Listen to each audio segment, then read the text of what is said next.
I'm here with David Glovach. He's the beat writer for North Alabama, there in Alabama. And David, North Alabama's coming to play North Carolina A&T on Saturday. What are maybe the Aggies fans? What are they expecting to see here from North Alabama? There's pretty balanced team, I think, offensively.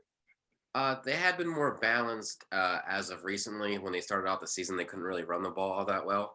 But offensively, yeah, you're probably going to see a little bit of balanced on that sense.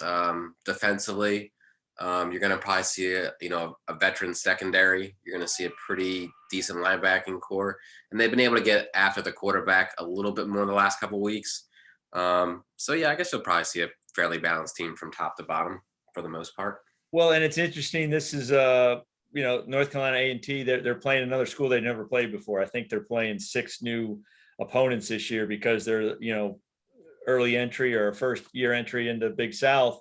And North Alabama doesn't know what to expect. They've never seen A&T, so that kind of puts a little more intrigue in these games because usually these coaches know these coaches like the back of their hand. But that kind of opens it up. You don't know if it's going to be high scoring or 7-6. Yeah, I think that's kind of like the interesting thing, kind of talking to like North Alabama players and coaches. They have like a general sense of kind of what to expect.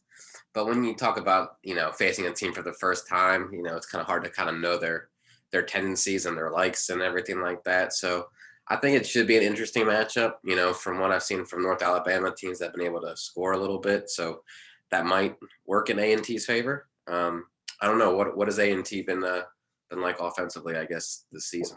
Well, they finally got their running game going. One of their top running backs, he had his first good game, finally a breakout game. He had a ankle injury that he was kind of nursing the first 3 games, but he had over 100 yards and scored twice last week. And that really revived the team. It seemed like they're a run first team. Jalen Fowler is in his first year as starting quarterback, and he can throw it, but they don't really need him to win games. They need to have a running game that provides some relief for him, because if they pass on every down, they don't have a lot of chance to win a lot of games. Their field goal kicker is very good, a freshman. I just wrote a story on him. He's kind of a local kid, 7 of 8 from field goals already as in 4 games. So they really good special teams. I think they've had a block punt already this year, but it's interesting. They lost their first 2 games against Furman and Duke, teams that obviously are in the next level, and then their rival they beat pretty handily, and then they beat last week they had an easy game against Robert Morris. So they're kind of getting on the right track here in this new conference. So we'll see with what happens with North Alabama. Now, talk to me a little bit. They're in the conference, but they're not eligible for the conference championship, and then they move next season, correct? Yeah, so they will have their Big South games count in the standings. That was kind of announced before the season began by the Big South Conference after the coaches took a vote at it during media day. So they'll finish up this year for football in the Big South. They can't win their automatic playoff bid because they're still in that transitional phase. But after this season, then they'll move to the A-Sun for football, which will have like Jacksonville State, which beat Florida State earlier in the season, Central Arkansas, and teams like that, basically. And they'll increase their scholarships. Is that right? Because they're moving up. Is that how that works? Yeah, so I think as of right now, or from what I understand, is that they don't have to hit the full allotment of scholarships until their transitional period's over with. So so I guess 63 would be the FCS. Right. Maximum. So they don't have to hit that threshold until 2022 season. So right now they're playing with fewer than 63 scholarship players, basically. And what's the kind of the lay of the land a little bit better in the Big South? I mean, is it considered a defensive league? Coach Washington of A&T feels like it's they like to pass the ball. It's a passing kind of league, or what's your kind of take on the league in general? I mean, you got some fairly good teams in it, whether it's Monmouth, whether it's even like Campbell, which wasn't considered to be that strong like coming into it, was is a pretty good team. I think from top to bottom that the league's fairly balanced. I do think that You get teams that definitely like to throw the ball a little bit, but I would say that, I mean, whether you look at, Charleston Southern or like any of those schools that even like UNA is supposed to play, um, as a whole, it's very balanced. There's not really so much like a weak teams per se, or like the beat up teams like you would have like UConn, right? Right. Or like Vanderbilt or something like that. Well, it's interesting. I don't think A&T plays Campbell, and yet they're in the same state. So that's kind of weird that they're not playing here in this first year, but I'm sure the schedules have to be worked out when you have new teams coming in. Yeah. How has A&T's, I guess, transition been? Because they were in the SWAC. Were they in the SWAC They before? were in the MEAC.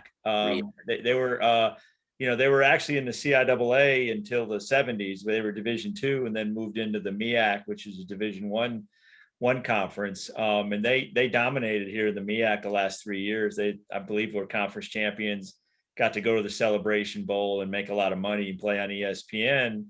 But they decided they wanted to, get to a different conference, and they followed kind of Hampton. Hampton's also in the Big South now, so they're two former CIAA Division II schools that have kind of moved up, and they've moved out of the MEAC. The MEAC, I think, only has 7 schools left or 8, something like that. But they bring a lot of talent. I know they had a lot of guys that stayed for the COVID year, and then are back for kind of a super senior year. So it's interesting that they're going to get into some close games in the Big South, I think, with a couple of those schools. So it'll be interesting to see how they pan out.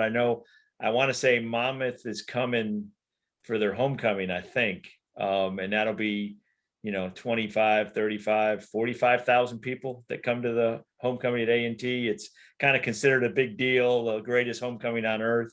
So that'll be interesting. But, they've adjusted pretty well. I think they're excited about playing different schools and kind of seeing what's out there. They kind of got stagnant playing the same, MEAC schools year after year. But on the flip side of that, there was only about 7,000 people at the Robert Morris game, and the stadium holds 22,000. So that's going to take a hit, I think, a little bit with attendance, because they don't have really rivalries with most of these schools in the Big South. Yeah. Is that you think that for the A&T fan base, they would have liked for the school to stay in the MEAC instead of move to the Big South? I didn't cover them last year when they were moving. My guess is probably 50-50. A lot of these guys or whatever, they're out of college now. They want to see play NC Central. Now they'll be playing NC Central. That's a big rivalry. But like the other schools that they don't play anymore, that's going to take a hit. I think it's probably about 50-50. Let's try something new, to the, what the old school was when they played, MEAC schools all the time. But, if they win the conference this year in the Big South, I think a lot of those fans would be like, okay, well, that was the right move. So, it's kind of going to play out here toward the end of the year. But, and one more thing I wanted to ask you about North Alabama, are they a pretty good road team over the years? Have they been pretty good when they travel? They've been okay when they've traveled. This year they are 0-1 on the road. They've only played one road game so far because the Southeastern Louisiana game got moved to UNA's home stadium because of the Hurricane Ida. So they've only played one road game this year. I'm sorry, they played 2 road games. They played at Jacksonville State. Okay. They lost both those games, though. Jacksonville State was by 3 points, I think they lost by. Right. And they've been okay on the road. I mean, last year they played 3 FBS teams and Jacksonville State, so it's kind of hard to kind of get a gauge on how they play on the road, especially in like they play at Liberty, at Southern Miss, at BYU when they had Zach Wilson as their quarterback. So I mean, this team's kind of like tough to gauge, basically, as to kind of how they're gonna perform week to week, just because of they've been more inclined to kind of shoot themselves in the foot over the last 2 seasons, basically.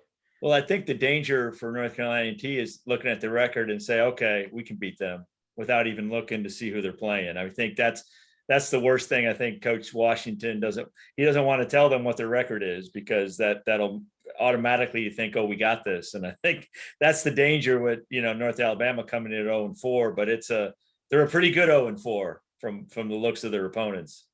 Yeah. So in like 3 out of their 5 games this season, they've held a lead like late into the third quarter.